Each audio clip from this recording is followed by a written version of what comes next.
Alright, how have you been, mate, anyway? Are you good? Yeah, I'm fine, thanks. Yeah. Been a stressful week or no? Has it been alright? Yeah, I'm still working through some stuff at uni, just Mm. finishing a foundation degree at drama school, Yeah, um, and then sort of seeing what else I can do, really. cool. Okay, well, I'm gonna do my fancy intro now. Uh, Oh, yeah? yeah, this is where it gets very professional.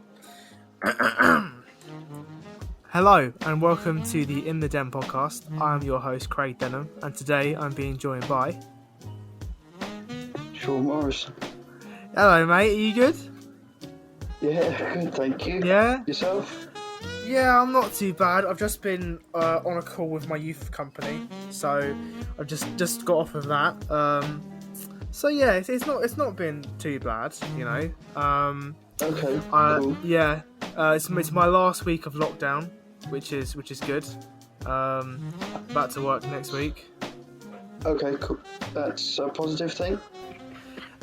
I mean, like it's nice to be able to wake up whenever you want, you know, and Oh, right. yeah, and like it's pretty good to be able to like do whatever you want and things like that. But like, I'm looking forward to a bit of routine again. You know what I mean? Yeah, that's important at the time being. Some people find that they've found a routine in lockdown and have settled in that, but no, Mm, most people want to get back to normal and, well, yeah, a version of normal at least, and then see where they can go from there. yeah. I actually haven't actually asked you. So how have you been during lockdown? Has it been okay for you? Yeah, I mean, I've followed a lot of isolation guidelines. I haven't had it, but I've followed isolation guidelines Mm, so far. And yeah, being sort of a film nerd and a theatre, uh, yeah, being in the theatre world, it's quite interesting and entertaining to get a lot of that content back and to watch some stuff that I missed. So yeah, I've just been catching up really because uni filled up a lot of my time previous to yeah, this. yeah. Um, I mean, same here because like I had so many things that I've been meaning to get started and just never seem to have the time. For example, this podcast. Um, but um, but yeah, it's been really good to kind of have kind of 4 months to kind of be able to work on just some personal projects, and it's been really good. yeah, some ideas that you can develop as you go through, and you've established them now. So I Yeah, suppose we yeah, all have couple of hobbies that we want to keep going and things like that. So yeah, that's, I mean, only a positive thing. yeah. I learned the Rubik's cube at the beginning, I so think I that was saw that. I yeah, have to say, yeah. I So think I saw. It's good. It's a good trick to have. I've never been able to do it, but it's yeah. funny. Bit of a party trick, I think.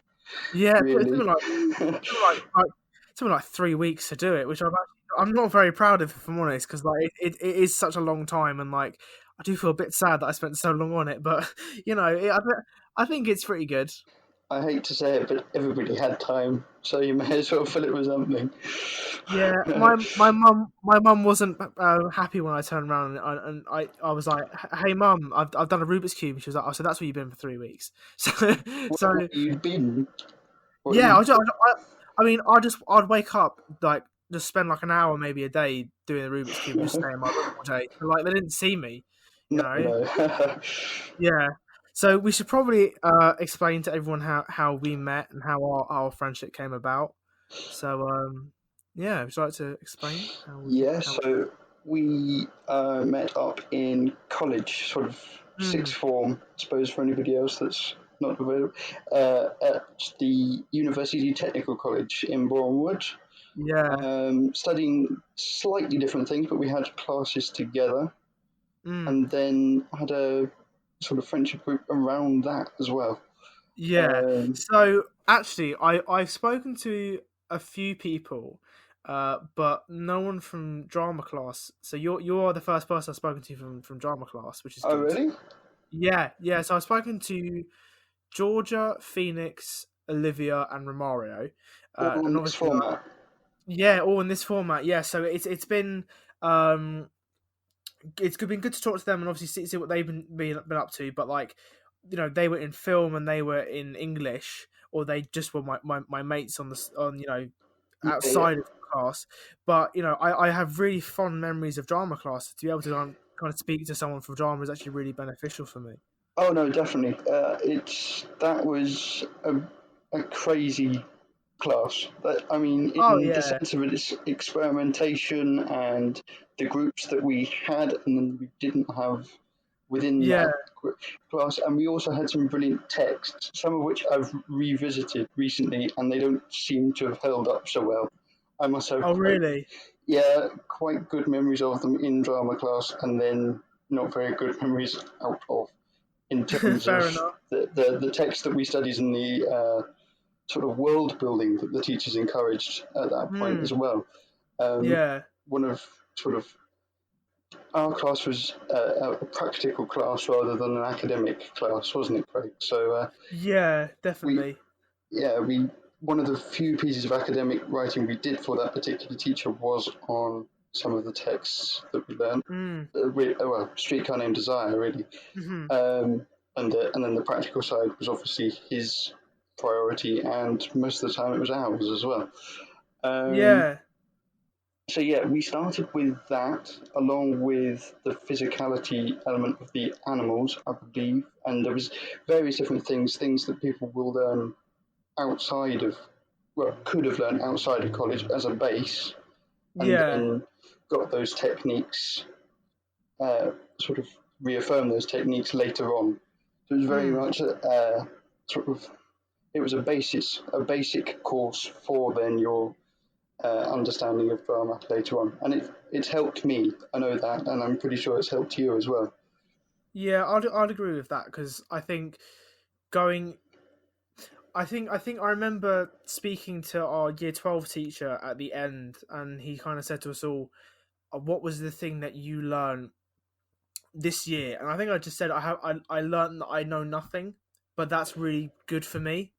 Yeah, I mean, it, we didn't know very much, did we? Some of Mm, us knew a little bit because some of us were fortunate enough to be in the industry already through our families and things.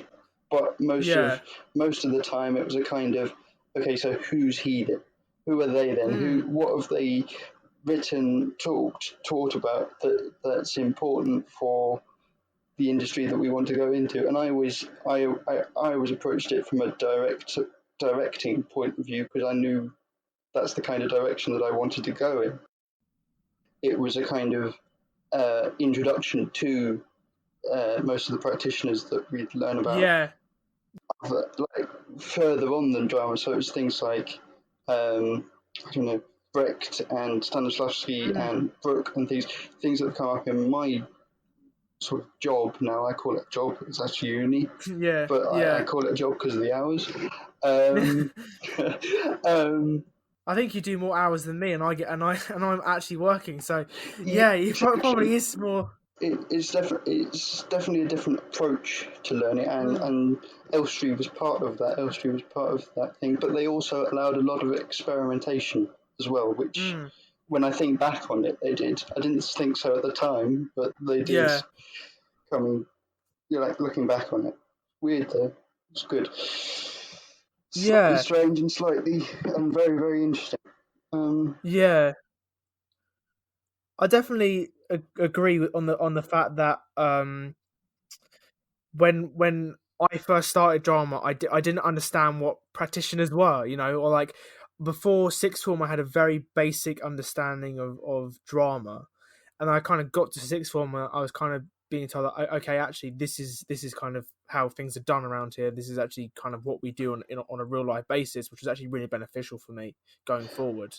Definitely, yeah, and I mean, I think you picked up your style as well in that. Am I Yeah. wrong in saying that? Because I think No, you're correct. You're correct. I'd say that um, I definitely found that that sometimes I think back on my earlier performances, and of course I was just a kid, but I'd realized that I was just being myself on stage, you know. But I feel like nowadays being able to kind of employ more of a Stanislavski kind of technique is actually really beneficial for me. It's been really beneficial in terms of kind of like how I do my approach to things now.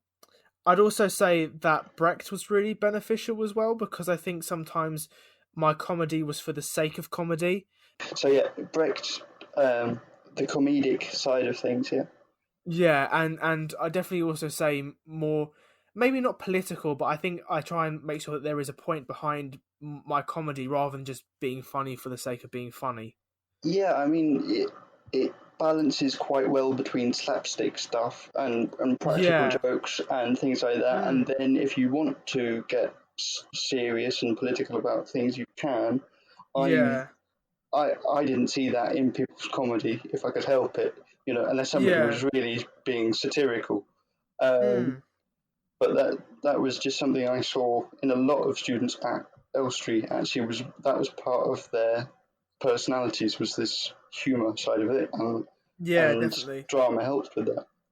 Mm. Um, So we did Stanislavski and Brecht, and I think we touched on Artaud, but I don't think anyone really took a massive interest in him, because I don't think we actually did much going forward. we didn't do Um, much, no. I mean, no. we didn't do him for long enough for people to be interested. I don't think Yeah. that was where Burkhoff came in. Yeah. The Did you touch on Artaud since Elstree, or have you kind of left once or him kind of twice, behind? once or twice, but only for extreme horror or sadness or the really Yeah. dull emotions in things. Um, Not dull, but sad anyway. Yeah. Uh, Because I feel like sometimes I would like to do more of him, but like, I feel like there's never really the opportunity to do so because it is such an extreme. it is exceptionally extreme, and then you've got the current circumstances. Nobody really wants to look at something that's going to make them sad. It's just not Yeah. practical at the point in time. Yeah. Oh yeah. So you were saying Burkoff as well. I actually forgot we did Burkoff as well. Did you? Uh, I yeah. thought that was quite funny. I I, enjoyed I, it. I enjoyed it. Yeah, I enjoyed it as well. But actually, I just remember kind of the first three were obviously Stanislavski, Brecht, and Artaud, and then just kind of Burkoff is completely wiped from my mind. Then we just went on to Brooke. No, we had Stanislavski, Brecht, and Artaud. Then we had Mm, um, oh, Shakespeare, Brooke, and yeah, Berkoff. yeah, That was how they sort of term the structure put itself across two teachers as well, across 2 years of drama and across two teachers who taught in very different ways. Um, the teachers had had very different approaches to the mm, Shakespeare, to Brooke, and to Berkoff. yeah, it was a very different atmosphere to the lessons. Very practical, and it helped in the skill, but just lots of different yeah, approaches to the text as well. Some of the stuff yeah, that come up in the first teacher's lessons in terms of the interpretation of Macbeth, and then the yeah, second interpretation of Macbeth was very, very different. yeah, Which is why we were introduced to Oedipus as well, which comes up quite yeah, a lot in my work, or has done yeah. Because speaking previous. from what, yeah, because speaking from what I've done since as well, kind of very early this year, we were talking about kind of Greek theatre and stuff like that, and Antigone and Oedipus and things like that. So I definitely also think that Greek theatre is a very big cornerstone to tackle. Oh yeah, huge, Mm. absolutely huge, and comes across in a lot of modern stories now without us really realizing it. The Yeah, the whole structure of sort of stories is that there's possibly only 7 storylines, and I think yeah, 2 of them are Greek. 2 of them are Shakespeare. 2 of them are Greek, and I don't mm. know the other 3. But Yeah, it's a basic text that crops up now and again that people don't realise has happened really until you reach the kind of things that we were doing, sort of higher A level into uni yeah, work. Um, yeah, Still interesting, and yeah. Very interesting. definitely Yeah, has room for adaptations and things should we want to later on mm. in our own careers. And I would also, yeah, I'd also say as well that the final practitioner that we really touched upon was Peter Brook, And I remember you saying we went to the pub last year. We had a drink together, and we were talking about Brooke, and that you said that since going on to kind of higher education, that you've really kind of seen that Brooke is much more complex than whatever we touched upon. So like, I think if you could, obviously I don't want to push you too much here, but obviously if you could, explain a little bit more about Peter Brook and kind of the challenges of that. Okay, so we touched upon it earlier with the political stuff. His writing was his method was very sort of getting away from the political side of things unless he had to. He was a person that made a statement on the stage, and that part of that was making an empty space to performing. Yeah. He called it the empty space. We would probably now call it sort of safe space. Yeah. To draw upon. We, I believe, took the approach that it was a political thing when we did ours, and set it in a time frame as well. So we kind of limited ourselves into Brooks' technique, whereas I won't say we shouldn't have, but we had a lot more to play with if we wanted to. That's one of the things that I've seen recently, and as well, his work still gets referenced currently. It is still something that will get drawn upon by lots of different people, regardless of where they're at in their training or in their style of their acting. They will reference that because it is important to theatre, basically. He's done films as well, and we did see one at Elstree. He did Lord of the Flies. I do remember Lord of the Flies. Yeah. Lord of the Flies. No, he did that, and he's done one or two sort of character parts, but the big thing he did was Midsummer Night's Dream on the stage in 1972, I think. Okay. Which was his empty space, the empty space version of Shakespeare, and that isn't like in theatre. That's not down as Shakespeare. That's down as Brooks' Midsummer Night's Dream. It's become really? recognized. It's his method that's brought that to the. I think it's it's important. It's still important now, and he's held up by a lot of people for a lot of different reasons as one of the greater writers, which is something I didn't realise in sixth form. Because I still feel as though Stanislavski for me is kind of the pinnacle of what I've reached, but from what you've been talking about, it does sound like Peter Brook is either arguably higher up or even on the same level as Stanislavski in terms of importance. In terms of importance, I don't know. He's definitely a set text. If you get my the meaning of it in terms of the academic side of it, and it's useful for people to reach on both of those things. But I'm not sure how people would judge it, if you know what I mean. The importance. I mean, the teacher that we had was very vocal about Brooke and would use that as an example a lot of the time. So we obviously have a sort of bias towards that side of the acting. But it'd be interesting to see somebody that was solely Stanislavski, or they wanted to get into your, sort of, forgive the gritty period drama type thing. It was then solely Stanislavski, solely naturalistic, and just went for it. Whereas you and I might not in our jobs. So what would you say has been the I guess not the most important, but the one that you've come back to the most, or is there a new practitioner that we haven't touched upon that you've kind of been most in contact with? I mean, nobody's in contact with. I mean that was the wrong word. Kind of, which ones would you say that you use the most over the last kind of 2 years of your work, or 2 years of the work? In terms of style, I definitely say things like Berkoff and Brecht because of the set, the set dressing and the set element. They're not quiet spaces, the spaces that I've worked on. They're quite loud, they're colourful, they've the lighting changes are sharp, appropriate, and they have emotion to that as well.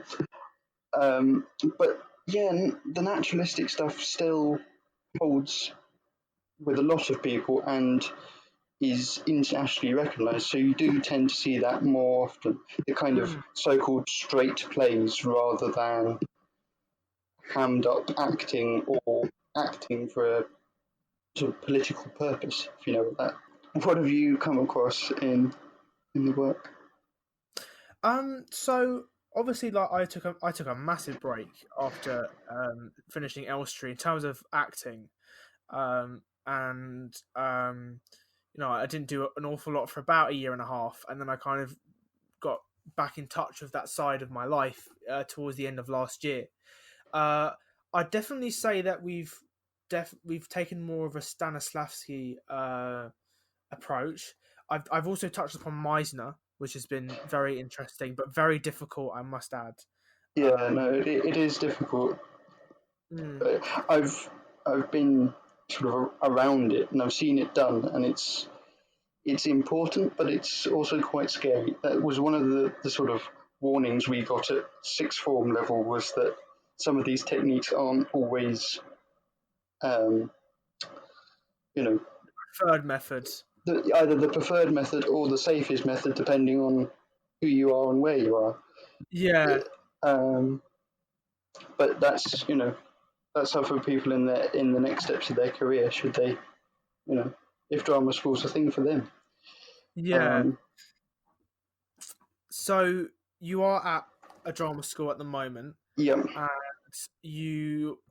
I actually don't fully know, actually, because I don't think I've ever asked what you aspire to do next and kind of what you're looking at doing, and maybe not how you're going to get there, but like, kind of what path you see taking maybe over the next, like, I don't know, 4 or 5 years or so.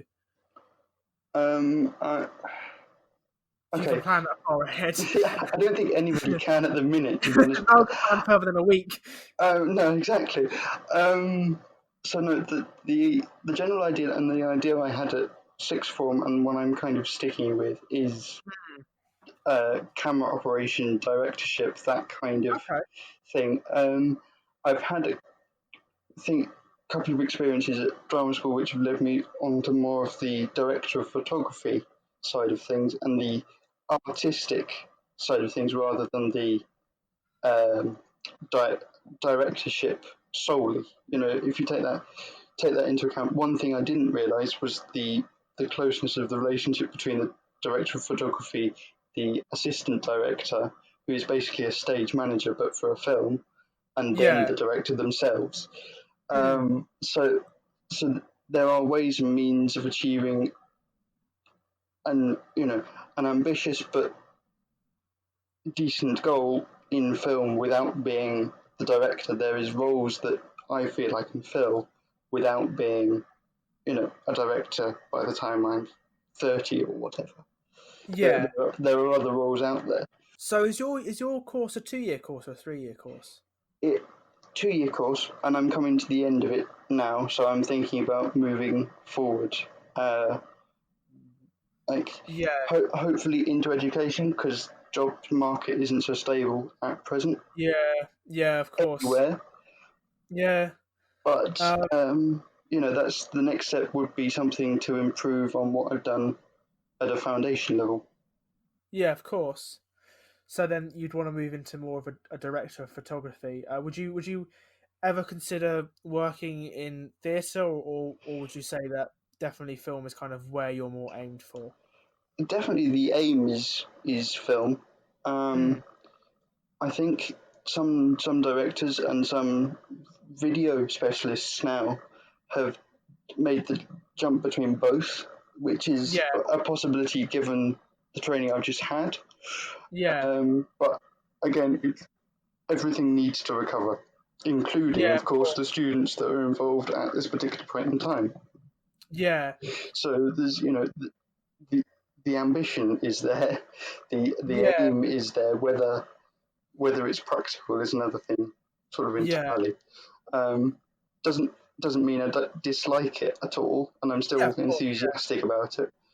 But it's we need to be sensible about what we do next Mm. as an industry, really. Yeah.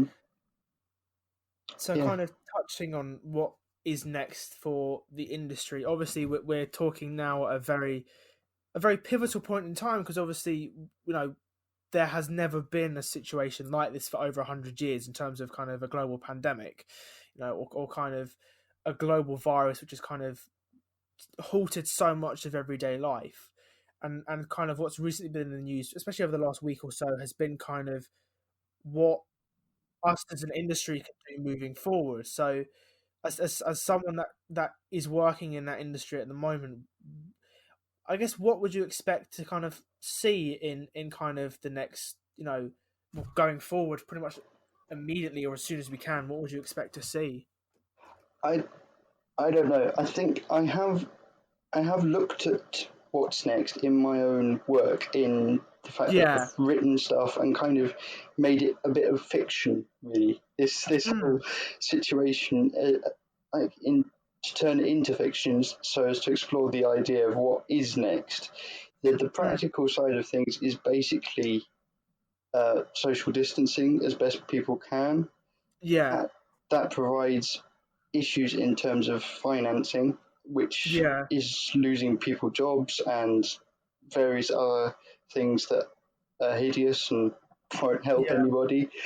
Um, so there's a lot to do with the stability of stuff at the minute, but it basically means do what we can as often as we can. People are creative in lots of different ways, and if theatre can like mold itself to that, then that's Mm. great. We've had things like monologues from people that have been sent in. We've had, you know, like on a national scale, of course. I'm talking. This is, you know, the RSC and the National Yeah. Theatre Yeah. and things like that. People have done things in their own living rooms that can be considered theatre, and probably will be, and will be an example of what happened to theatre in this period of Yeah. time. I think the idea of um, people actually being there and seeing it is less feasible, and that's where the Mm. stability comes in. But the idea of being creative, that won't stop. I Yeah. can't, you know, you can't stop people from coming up with ideas and scripts Yeah. and wanting to film something on their phone or whatever.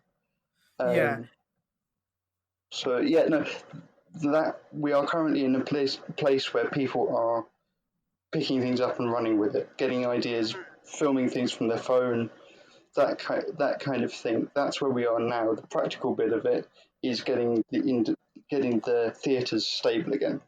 Yeah, because I thought my next question was going to be, do you see a future for theatre? But I think that's not a silly question, but I think almost it answers itself, because I think as much as, you know, people maybe prefer to kind of be online, or maybe it's not safe for the next few years to be in a theatre, but I still think that theatre for not only people but in terms of our industry is so important. So I was going to ask, you know, do you think theatre will last? But of course it will. I think it has to. Yeah, it has to last as a sort of format in order Mm. to tell stories that are not going to get filmed, weren't ever designed to be filmed, really. Yeah. And I'm not sort of the two things are very separate, but in order to get them to a mass audience nowadays, you have to film it. Yeah. That's simple. But the important bit, and the bit that, you know, I've been involved in the last 2 years or so, is seeing the actors and actresses and the technical teams be picked up and trained and talent spotted, for want of a better word, into the jobs that they're suitable for. I Yeah. mean, the creatives and producers and writers have people in mind, but they've only got those people in mind because of something they saw, you know, Yeah. either at the very start, like at a stage in their career, or even when they were at college. Mm. There's people pick up work in different ways and become sort of famous in different ways too. Yeah. Um, So yeah, it will stand as something that's very important for the creative industry and for film. And Yeah, yeah, theatre needs to exist because otherwise the other one wouldn't. The yeah, next steps would not exist. yeah. I do also think like it's been so important to see what the National Theatre's been doing, going live, and obviously it's great to be able to receive free entertainment at home. But I think the point still stands is that the only reason why they're doing it is because they do need funds to stay open, and not everyone can do that. No, not every National Theatre is a very large platform, as is the Yeah, Globe, as is the RSC, but even mm. they have their limits. You Yeah, know, of course. we're dealing with people that even at that level don't have the funds to carry on, or Yeah, could so what is that doing to your local theatre? What is that doing to yeah, the next cohort of actors and mm. things like that? What, Yeah, so it's about the stability, and sadly that's not nothing to do with people of our age group necessarily. That's to do with age group and job role. That's to do with the the next level up and how the industry responds to medical guidelines, government guidelines, whatever you want to yeah, call it, yeah, um, along with furloughing schemes and things. But yeah, that's nothing to do with being the curatives that we are. yeah.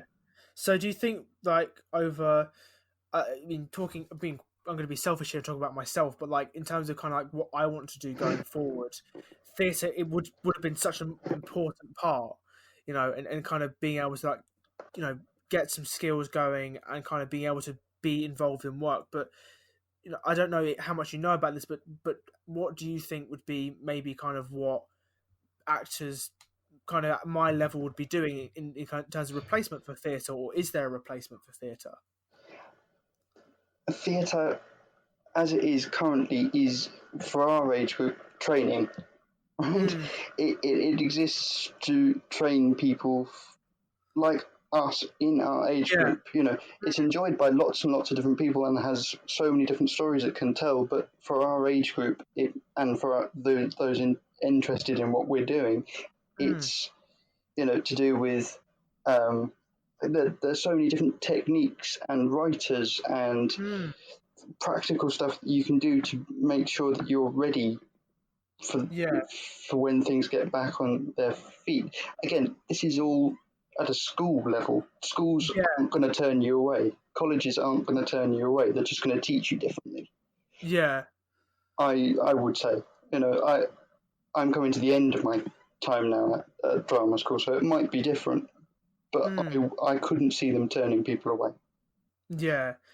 I mean, in terms of the discussions that I've had, there is we just don't know in terms of the immediate future, but we're hoping that there is something past COVID, and maybe that's not immediate, but maybe that's in a few months. That we can maybe begin to do something back in the theatre, but I don't know.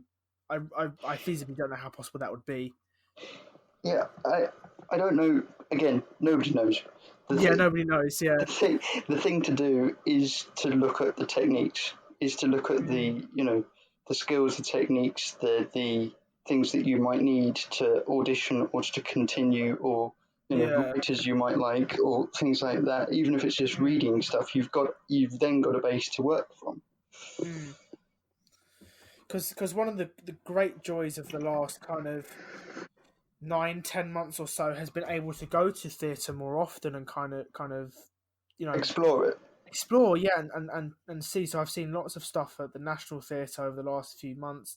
I've obviously been watching National Theatre live when I can. Have you seen much theatre over the last couple months or years since I last saw you? What, practically or live, I, or on the YouTube? I suppose maybe stuff that you've worked on that you've enjoyed, but I think more so kind of maybe have you seen stuff in your own time, or have you kind of you know yeah, that sort of thing. I mean, I I take a very cynical view of it, to be honest, and Mm, treat it like a job. in the sense of that was my job, therefore why would I go back to work? It doesn't mean I have any doesn't mean I have any less enjoyment of it. I still enjoy what I do, but I'm not going to go back to work. Oh yeah, because that's a personal opinion. That's something that a lot of people disagreed with and would go like work in theatre, then go to a theatre and enjoy some more, and that's great. But I didn't think that was a thing for me. But I do agree with you on in kind of that the fact that most people don't enjoy work outside of work. You know, they're not going to go back and I think the phrase is that if you've ever been to like a builder's house, that their house is always like not done up or whatever. So I guess it's the same thing. Yeah. Well, yes, in that sense, but that's me. That's a personal thing to me. It doesn't apply to everybody. And just something that I've picked up. Really, I'm not sure if that's a positive thing or a negative thing, but there it is. Yeah. Yeah. I'll tell you what.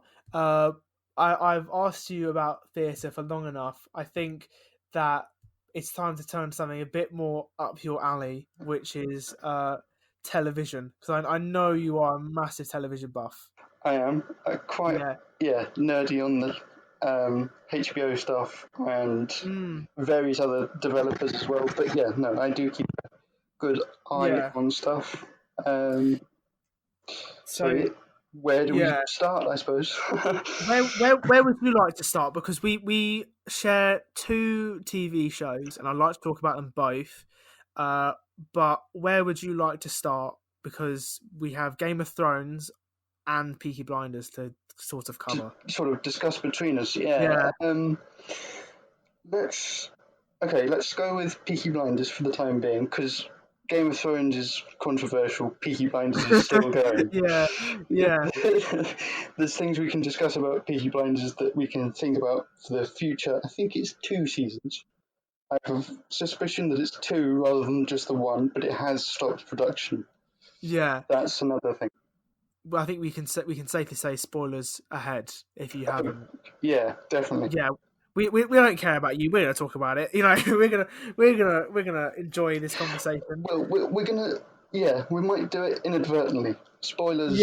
Sort of. Yeah. Well done for giving me a spoiler warning. Anyhow, be warned.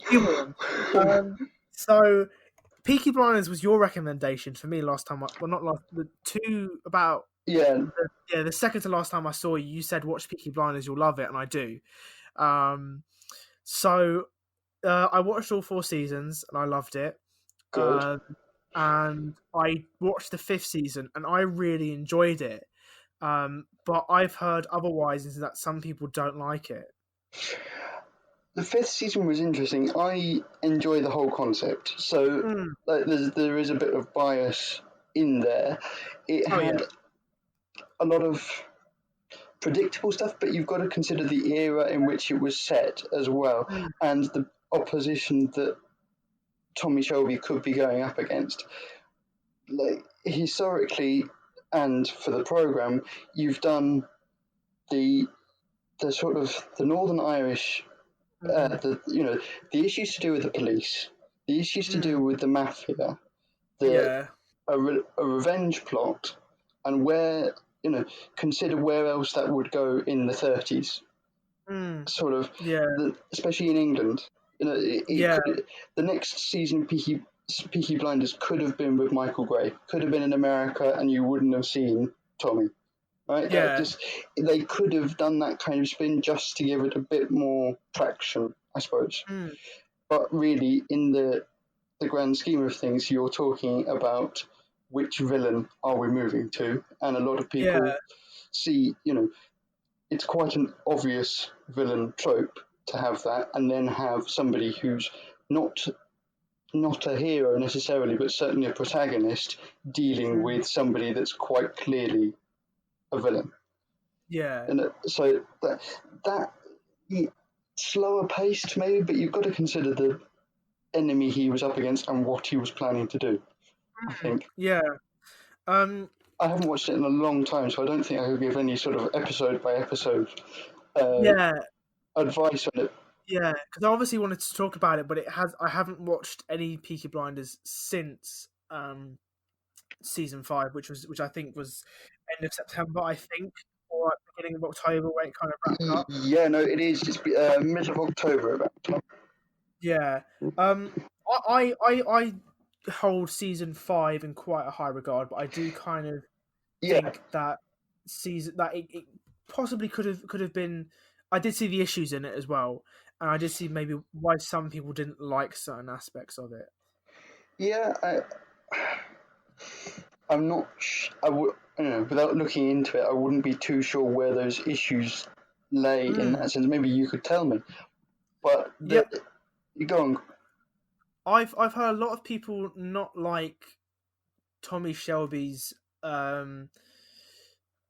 I suppose it's the personification of his mental health or his mental state, I guess, because that's a different departure on kind of what was the first 4 seasons that we've never really touched upon that before.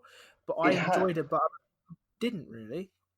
Yeah, no, it has been touched upon before, and I think Mm. it's important that people remember that. You know, Yeah, you're dealing with the same man. Whatever you yeah, think, this person doesn't reinvent themselves. mm. It's the same, and you see it in season 1 and 2 with basically his addiction Mm. helps him get through a lot of the storyline. Is basically Mm. his escape is his addictions to certain things, Yeah, and like um, so it is there. It's just not as noticeable because you're focusing yeah, on so much else. The the the style of Peaky Blinders blew everybody away. Now, of yeah, course, you know what you're in for when you sit down to watch an episode of Peaky Blinders. yeah, It exists. It's a world that they've yeah, built, and it exists, so you know what you're dealing with. Whereas yeah. back then, the little issues in terms of Tommy's character wouldn't have been picked up as readily. I don't think. I think as well, like I suppose that Thomas Shelby is an anti-hero, I guess, in terms of a better word to describe him. I Definitely. don't I know if mean, yeah, it's something the most American companies consider it to be an anti-hero that you can sympathize with is the way it's put. Um, yeah, I and don't. I guess that really started with Tony Soprano. You know, in The Sopranos, it's kind of that's where that kind of stems from. But now all of a sudden, it feels like everyone is kind of doing that almost. In TV, I suppose so, yeah, but Yeah, it's existed in film for a long time. Yeah, mm, that's to do with the quality of both mediums. It's basically on par now, if not on par, definitely. So yeah, but yeah, the the anti-hero stuff as far as um, sort of the level of drama is concerned exists in sort of mid 90s upwards. yeah. Um, but then there's that whole thing with the American influence, British theatre, British film, and everything else. A lot of the theoretical stuff that we did in Mm, like at an academic level comes into that, but without us knowing about it, we just know about Tommy Shelby. We just want yeah, to follow his story, and most of the time the dress sense and the cars and mm, the not the lifestyle in that sense, but the sort of parts of the opulence of the era and the time and things. yeah. That's what grips people in and has curated a kind of fashion all of its own, really. I mean, Uh, I'd agree with you in that sense because I have bought, to quote the lyrics in the opening credits, a dusty black coat. I have bought one. yes, Yeah, frock coat down to your shoes, and then a yeah, flat. yeah, Yeah, yeah, I've bought into it as well, yeah, quite a major way, yeah. because I like it. I think it suits me, and it suits a lot of other people, and like there's sort of a I, lifestyle I, to the. I will, I will say this. I really like your style. I'm not even just saying that. I really do. Thanks. I mean, I've pinched it. I think that's quite clear from the conversation we've just had. I have pinched Yeah, it, but we both have. yeah, it helps. You know, it's Yeah, a dress sense is important, and like shows and influences can help you decide which direction you're going in. Yeah. Thankfully, of course, Game of Thrones doesn't do that. No. It No. has a medieval dress code, Yeah. and there's several other things about Game of Thrones that's a bit weird. The quoting, however, is on on par with most other films and TV and things like that, and stands out in a lot of pop culture Yeah. circles. Peaky Blinders doesn't have that kind of following. That's another thing I'd Yeah. like to mention. Peaky It, Blinders is not it, even, I'd say, in like worldwide kind of even the top. Maybe in terms of like viewership, maybe top 20. It's not even in that conversation. But Game of Thrones is at least in the top 3. You could argue, even Tops, number 1.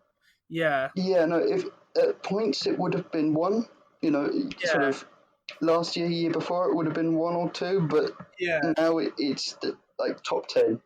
If you Mm. were to introduce people to box sets, you'd go. That's where one of the places you'd start. I'd say Yeah.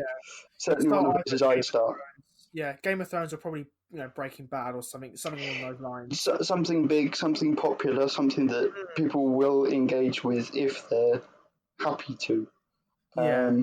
Which is, I mean, it's good to get things, but no, Peaky Blinders seems to be a bit of a British institution, and if Yeah. other people are latching onto that, that's great. We Yeah. haven't seen, I don't think, in Peaky Blinders the trope that most American TV shows bring out, where they have a British person in the TV show because they know the Brits are watching it.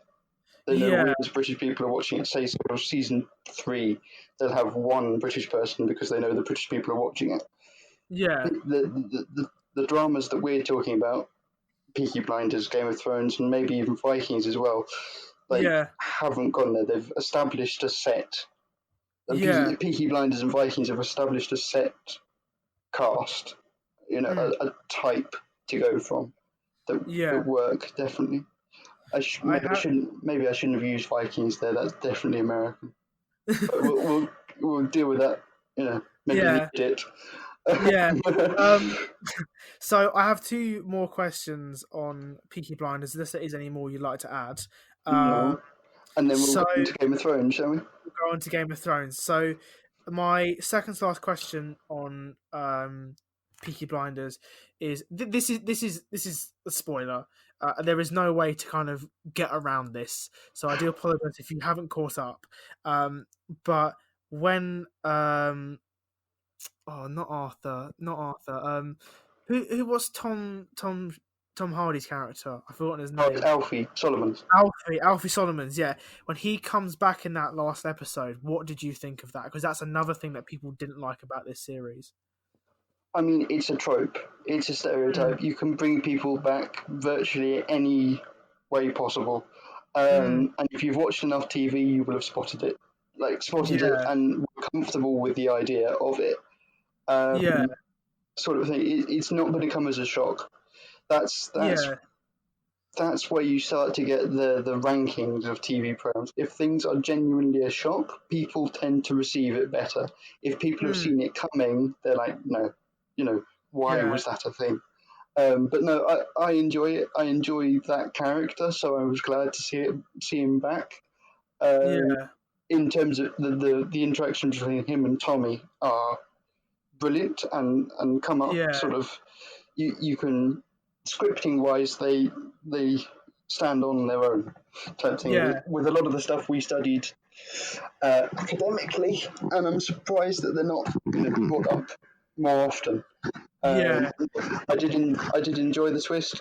I can say I spotted it because it's quite clear. You've got to be a certain level of television not to have an actor like Tom Hardy and kill him off. yeah.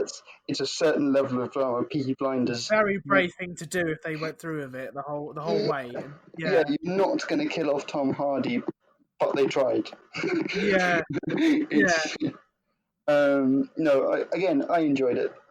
I yeah, like stuff like that, and I enjoy the character. So bring him back. yeah, And the new role is cool. He yeah, has since he has been brought back. he performs a slightly different role. He's still that character, but to Tommy, he performs a slightly different role, and that's that. Now that I think about it, my goodness, this was a couple, long time ago now since I watched this series. The balance between that, like Alfie's advice, and Tommy's mental health, that's where it sits. That sort of season, because they're not big seasons. They're, what are they, 6, 8 episodes, something like that. So they cover a lot in a reasonably short space of time, and I'm not surprised things happened a bit quickly for a lot of people. I like it. I like the format, so I'm going to stick with it. Last question, I suppose, on Peaky Blinders. I will not spoil how we end season 5, and kind of where we leave Tommy and everyone. But I suppose the kind of what they're implying at the end, kind of with that final scene, what they're implying is not going to come to fruition, and that we will continue. No, I think the continuation has been like, this isn't a series that's been under wraps, is it? We've seen production photos. We know who's involved. We know they're on the set. We know they're maybe I'm going a bit too far into it, but we definitely know they're on the set. In flashback or whatever, they're involved somewhere. So what you're describing, I don't think has happened. Put it that way. So, neither do I. But they've done it before. We can't forget they've done it before. Season 2 into season 3, am I right? Or season 1 into season 2? Oh, yeah. Early on with the Winston Churchill thing. That's season 2. That's season 2. Season 2, right. So they have tried it before. Because of this backlash, and I need to look into this, I had no idea that existed. Because of that backlash, I don't think they'd try the same trick twice. Put it that way. So in terms of that, where do you see Peaky Blinders heading? If you could maybe formulate something in your head, and ultimately, because we're kind of almost in that conversation now at that point, where do you think this will end up? Because we're nearly at the end now. What, Peaky Blinders? As a series, as a storyline, the idea, as I remember, was that it was set between both wars. Yes. Right. So we've only got about sort of 10 years worth. I think it's a bit later than that. I'm not sure. Don't we start season 5 in 1929? 29. Okay, so we've got 10 years. So they've got So 5 years a season sounds a lot of development in that time. That sounds a bit much. Maybe they'll put more in, but the general idea, as far as the public knows, is to set it between both wars and finish at the first air raid siren of the Second World War. That's how it's going to end. We know that. Whether we know about the Shelbys before or afterwards is a separate thing. So in terms of my predictions for it, I think if I remember rightly, I think this the cliffhanger won't come to anything from season 5. The cliffhanger won't come to anything. We will resume normal trade negotiations and various gang warfare. The interesting thing is Michael's attitude towards Tommy. That is the thing that will shift the power in the series, and that will probably, as it normally does in Peaky Blinders, involve the family at large, because that's what hurts Tommy. That's what hurts him as a character, and then he has to deal with his mental health. But there's almost 2 separate storylines for Tommy. Tommy on his own, and then Tommy with his family, and the family thing creates a lot of violence most of the time. And the most violent aspect of it at the minute is Michael Gray. He's still Michael Gray, isn't he, in the series? I think so. Yeah. So he's not Shelby yet, is he? Or No. okay, so that won't happen. Put it that way. There Yeah. was a lot of stuff, few scenes anyway that hinted at the fact that Michael was going to try and kill him and turn the whole family against him, so that he will come into it as a villain. I will predict. I don't know when. Yeah. And there's also the fact that Churchill was the orchestrator of a lot of the problems in the series as a whole, Yeah. and therefore he may become an enemy at one point or another. He's, as far as I remember, he's currently a friend to the Yeah, I Shelbys and to believe the so, family yeah. we're following. But given that he is an orchestrator of a lot of the suffering and everything else that goes on in the program, he will probably be an enemy at one stage. Yeah.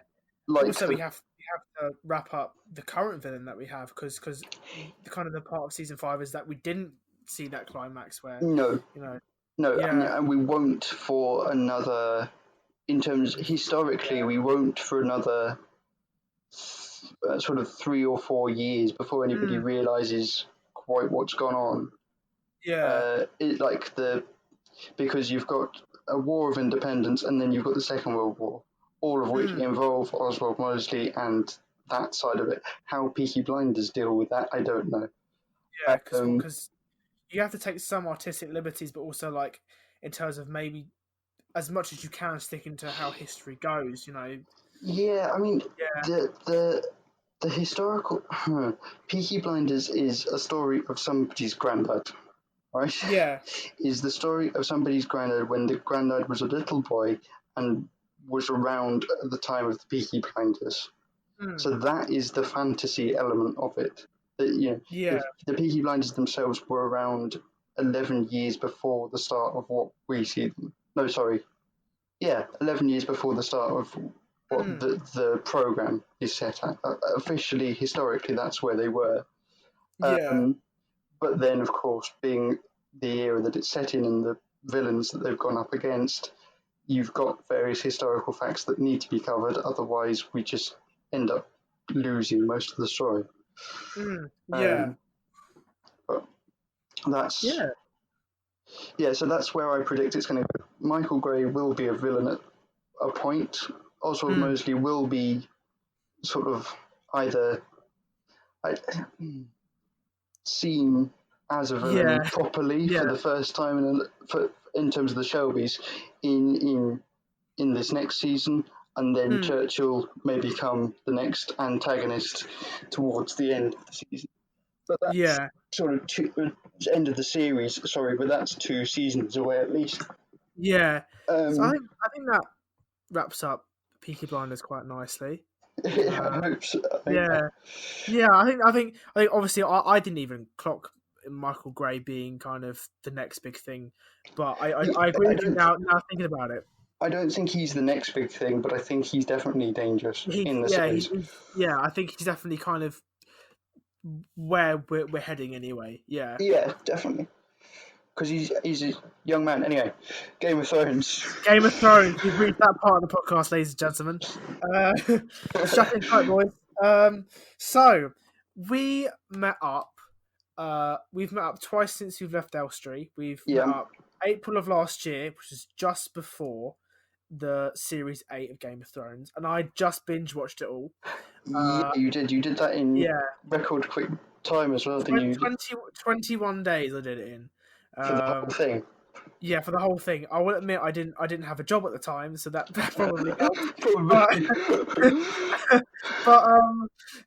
And then we met up in September, and I don't think we fully spoke about our reflections on it. No, because you had a couple of colleagues with you, and I don't think they'd seen the program as a whole, had they? Yeah, so we didn't want to ruin it for them. So yeah, we can. I mean, it's been a year now. If you haven't seen it, it's tough. Either go and watch it, or this is a spoiler. Or be prepared for us to ruin your lives. You know. We'll leave that. Yeah, don't worry. We'll leave that up to your discretion. Yeah. Okay. So first, where do we start with Game of Thrones? It's just huge. So the I fact think, is, go on. yeah, I think we should start with. I think season 8. I think is probably the best place to start because we haven't spoken about that. Work our way Um, backwards. yeah, and then maybe kind of work our way as a whole of Game of Thrones and kind of like how where we view that now. Okay, all right. Um, so season 8. Mm, Let's put it this way: it's a work of fiction. In the sense yeah. of we know it's fiction anyway, we know Mm, it's a story anyway, but it has no base. The yeah. writers of the program has no base from which to work. That stopped, and again, spoiler alert, when Jon Snow, quote unquote, died.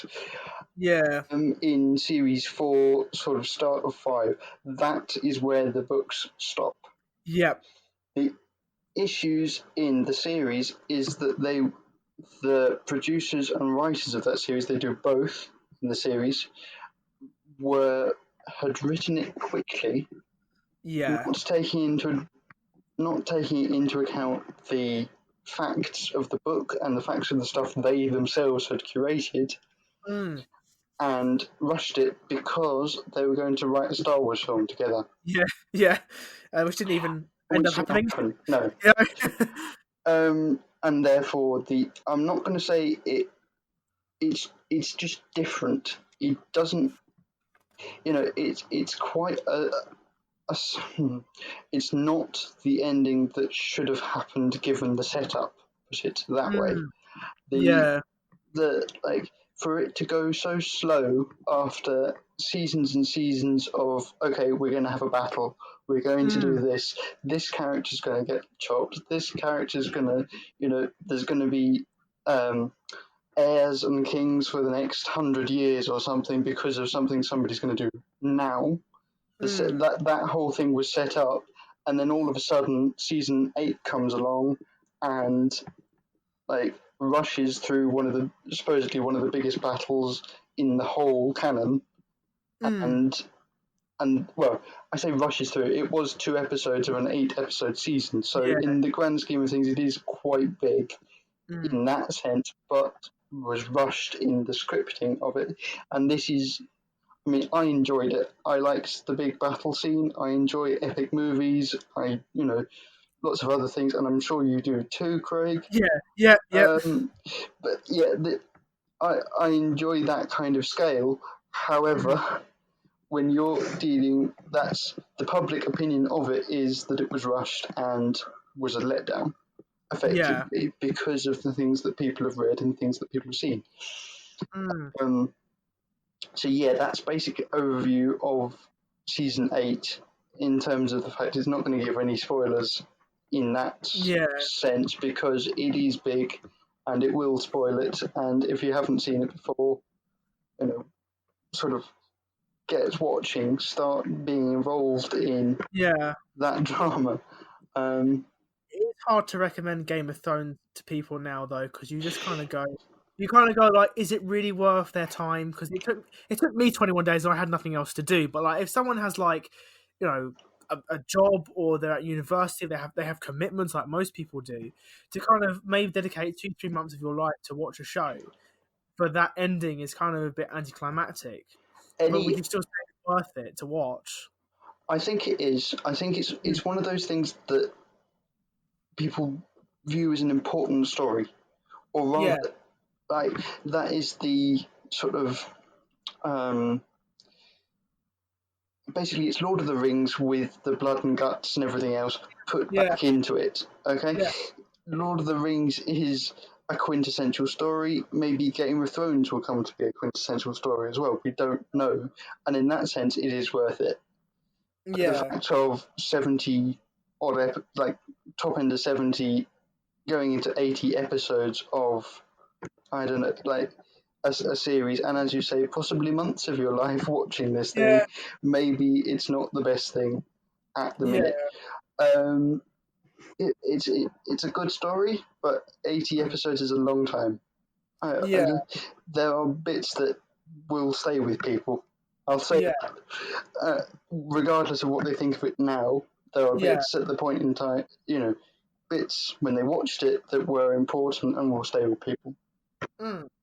I also, when I first watched season 8, without giving anything away, so George R. R. Martin described it best, and it was basically just like if if you set up a murder and you plan it for the butler to do the murder, but then someone works it out and you change it so someone else does it, you've just ruined the story, Yeah, you're not right? going to be happy with it. It's Because all the build up is for nothing, and that kind of does feel like what Game of Thrones was. That there was this one character that we believed was going to kind of get to where we thought he was going, and it was kind of prophesized and everything, and we did think that if things were going to go that way, we were going to get that ending. But I think in an effort, and a failed effort, might I add, to subvert our expectations, they did something else. On the surface, when I first watched it, it wasn't like too bad because the adrenaline's with you. You've just watched a massive battle, and all of a sudden, whoa, this has happened. I wasn't expecting that. That's great. But then you kind of sit back and you look at it and you go, no, it actually was really terrible. that was possibly the worst bit of it. Was sort of taking a step back and thinking that wasn't the way we wanted it to end. Mm. No show ends well, right? We Yeah. can say that because we like these programs and we don't want them to end. Mhm. That's a fact. But in terms of the Game of Thrones, it just wasn't what people wanted it to be. It wasn't even what the author wanted it to be, and Yeah. he hasn't even finished. That's the thing. Yeah. His version of events still needs to play out with another 2, maybe 3 books, and he's still on the Yeah. first one of those 3 books.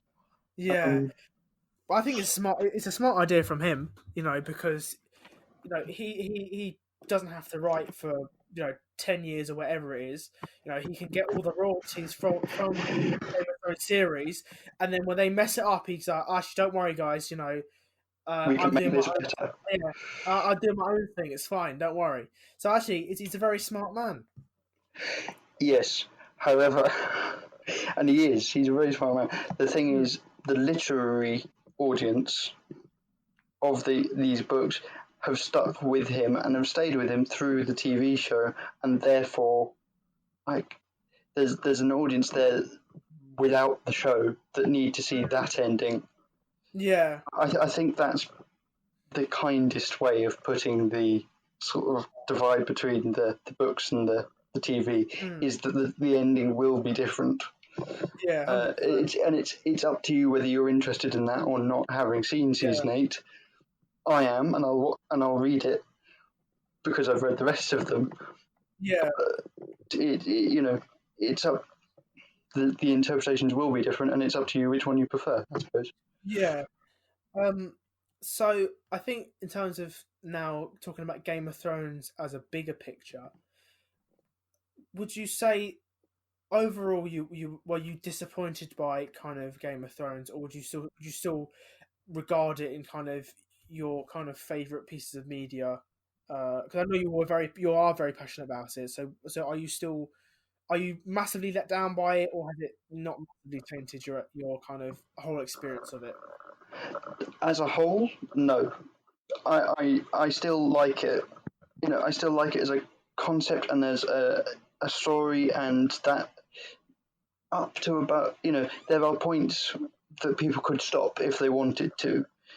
So, Mm. like, I don't know, sort of season 7-ish, sort of that awkward period where it was 8 episodes instead of 10, and the shortening because of what was going to happen, what should have happened with the Star Wars films that didn't happen.